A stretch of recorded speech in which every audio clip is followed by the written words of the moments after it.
త్వరలోనే తెలంగాణ మావోయిస్టు రహిత రాష్ట్రంగా మారుతుందని పోలీసులు చెబుతున్నారు. తెలంగాణకు సంబంధించి 17 మంది మావోయిస్టులు మాత్రమే మిగిలి ఉన్నట్టుగా చెబుతున్నారు. వీరిలో 4 సెంట్రల్ కమిటీలో, 5 స్టేట్ కమిటీలో, 6 డివిజన్ కమిటీలో, 1 అండర్ గ్రౌండ్ లో పనిచేస్తున్నారని తెలిపారు. ఈ 17 మంది లొంగిపోతే మావోయిస్టు రహిత రాష్ట్రంగా తెలంగాణ మారుతుందని చెబుతున్నారు. వెంటనే లొంగిపోవాలని 17 మందిని విజ్ఞప్తి చేశారు తెలంగాణ డీజీపీ శివధర్ రెడ్డి. ఆపరేషన్ కగార్ పూర్తయ్యేలోపే మావోయిస్టు రహిత రాష్ట్రంగా తెలంగాణను తీర్చిదిద్దుతామన్నారు. 17 మంది తెలంగాణ మావోయిస్టులపై 2,25,00,000 రివార్డుంది.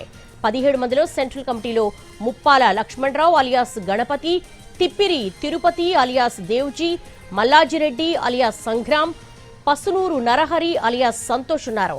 స్టేట్ కమిటీలో ముప్పిడి సాంబయ్య అలియాస్ సుదర్శన్, వార్తా శేఖర్ అలియాస్ మంగుత్, జోడే రత్నాభాయ్, నక్కా సుశీల, లోకేటి చంద్రశేఖర్, దామోదర్ ఉన్నట్టుగా పోలీసులు లిస్టు రిలీజ్ చేశారు. అలాగే డివిజన్ కమిటీలో రాజేశ్వరి, రంగబోయిన భాగ్య, బాడిషా, ఉంగా, సంగీత, భవానీ, మైసయ్య, భగత్ సింగ్ ఉన్నారని తెలిపారు.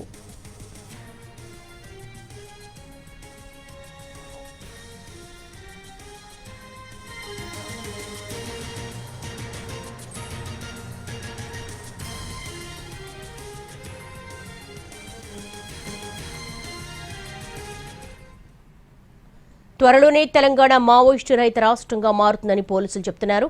దీనికి సంబంధించి క్రైమ్ ఇన్పుట్ ఎడిటర్ రమేష్ అడిగి మరిన్ని వివరాలు తెలుసుకుందాం. రమేష్, తెలంగాణకు సంబంధించి కేవలం 17 మంది మావోయిస్టులే మిగిలి ఉన్నట్టుగా డీజీపీ చెప్తున్నారు.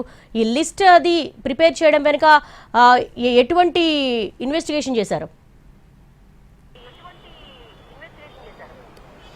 ఏదైతే ఇప్పటివరకు అటు మావోయిస్టులు సెంట్రల్ కావచ్చు, స్టేట్ లో కావచ్చు, మొత్తంగా 50 మంది పైగా ఉన్నట్లుగా ఇప్పటివరకు తెలంగాణ పోలీసులు ఒక అంచనాకు వచ్చారు. అయితే ఇప్పుడు ఏదైతే అత్యంత కీలకమైన బడ్సే దేవా లొంగిపోయిన సమయంలో అతను ఇచ్చిన సమాచారం కావచ్చు, అంతకంటే ముందు లొంగిపోయిన వాళ్ళు కావచ్చు, కేంద్ర కమిటీ సభ్యులు కావచ్చు, వీళ్ళు ఇచ్చిన సమాచారం బట్టి ఒక లిస్టు తయారు చేస్తారు. ఆ లిస్టు ప్రకారం చూస్తే మొత్తంగా ఇప్పటికీ 17 మంది మాత్రమే మావోయిస్టు తెలంగాణ నుంచి అటు మావోయిస్టు పార్టీలో ఉన్నారు. వీళ్ళంతా కూడా ఇందులో ఒక 4 కేంద్ర కమిటీ సభ్యులు ఉంటే 5 రాష్ట్ర కమిటీ సభ్యులు ఉన్నారు. మిగతా అందరూ కూడా డిస్టిక్ వైజ్ కమిటీ సభ్యులు ఉన్నారు. మొత్తంగా 17 మంది మాత్రమే ఉన్నారు. దీంట్లో మావోయిస్టు సెంట్రల్ సంబంధించి చూస్తే కేంద్ర కమిటీ చూస్తే గణపతి కావచ్చు, రాజిరెడ్డి కావచ్చు, లేకుంటే దేవ్జీ కావచ్చు, హనుమంత్ కావచ్చు, ఈ 4 మాత్రం కేంద్ర కమిటీలో ఉన్నారు. మిగతా వాళ్ళలో అంటే రాష్ట్ర కమిటీ చూస్తే బడే చొక్కారావు అలియాస్ దామోదర్, అతను తెలంగాణ రాష్ట్ర కమిటీ కార్యదర్శిగా పనిచేస్తున్నాడు. అతనితో పాటు మరొక 4 ఉన్నారు. అయితే వీళ్ళకి సంబంధించి చూసినట్టయితే ఇప్పటికీ స్టేట్ కమిటీలో అంటే మొత్తం సెంట్రల్ కమిటీలో గణపతి కావచ్చు, దేవ్జీ కావచ్చు, మల్లా రాజిరెడ్డి కావచ్చు, సంతోష్ అలియాస్ హనుమంతు, ఈ 4 కేంద్ర కమిటీలో ఉంటే మిగతా వాళ్ళు సుదర్శన్, మంగుతు, వార్తా శేఖర్, జోడే రత్నాబాయ్, నక్కా సుశీల, లోకేటి చంద్రశేఖర్, దామోదర్, వీళ్ళందరూ కూడా స్టేట్ కమిటీలో ఉన్నారు. తర్వాత డివిజన్ కమిటీలో చూస్తే రాజేశ్వరి, రంగమైన భాగ్య, బడిసా, ఉంగా, సంగీత, భవానీ, మైసయ్య, భగవత్ సింగ్. అయితే మొత్తంగా చూస్తే 17 మంది మాత్రమే ఇప్పుడు మావోయిస్టు పార్టీలో అటు తెలంగాణ నుంచి ఉన్నారు, రిప్రజెంట్ చేస్తున్నారు. వీళ్ళందరూ కూడా లొంగిపోవాలి, సమయం లేదు మిత్రమా, మీరందరూ వచ్చి లొంగిపోవడం చెప్పి ఇప్పటికే డీజీపీ ఒక స్లోగన్ ఇవ్వడం జరిగింది.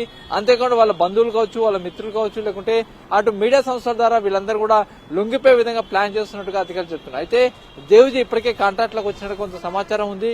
అయితే అతను ఎక్కడ లొంగిపోతాడు, ఏ విధంగా లొంగిపోతాడు అనే సమాచారం మాత్రం లేదు. అయితే గణపతి సంబంధించిన సమాచారం అయితే ఇప్పటికీ ఖచ్చితంగా సమాచారం రావట్లేదు. గణపతి సంబంధించిన సమాచారం కోసం ఇప్పటికీ అధికారులు ప్రయత్నాలు చేస్తూనే ఉన్నారు. కానీ ఇప్పటికీ సమాచారం లేవట్లేదు చెప్తున్నారు. అయితే దేవ్జీ కావచ్చు, గణపతి కావచ్చు, రాజిరెడ్డి కావచ్చు, హనుమంత్ కావచ్చు, ఈ 4 మాత్రం లొంగిపోతే మావోయిస్టు పార్టీ పూర్తిగా అంతమైనట్లే అధికారులు చెప్తున్నారు. All right Ramesh, thank you.